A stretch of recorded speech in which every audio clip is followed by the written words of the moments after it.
Good morning guys, dito kami mag-cleaning ng aircon sa Dubis. Ang grocery to. Ayun yung cleaning namin ng aircon. So ito guys yung outdoor. Nalilinisin namin. Tinitesting ko lang muna.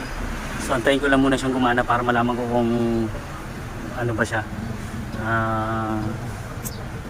Operation pa siya. Kasi baka mamaya may problema to. Bago ko gagalawin muna. So ito guys yung aircon, hindi cleaning yung problema nito. Yung outdoor niya hindi gumagana, kanina pa yan. So kahapon lang daw to biglang nawala yung lamig. Gumagana lang yung indoor pero yung outdoor wala, kaya kailangan muna namin i-check to. Check muna namin to guys, baklasin muna namin tong cover niya. So ayan, check muna namin to. Kasi hindi gumagana. So ito guys yung board ng niya. Hindi ko makita yung blink na yung pilot light niya. So walang nagbi-blink.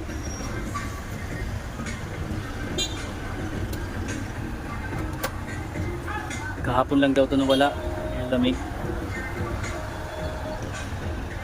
Guys, so inan ko muna ulit. So nireset ko lang.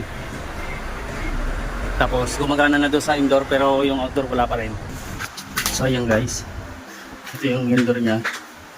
Okay yung indoor niya dito gumagana pero yung outdoor niya hindi. So problema yung sa inverter niya papunta sa compressor. Yun ang di pumapasok yung supply. Yun ang problema nito. Yung board.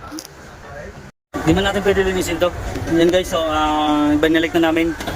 Hindi namin pwede linisin to dahil sira yung board. Yung problema niya board. So ayan, binalik na lang namin.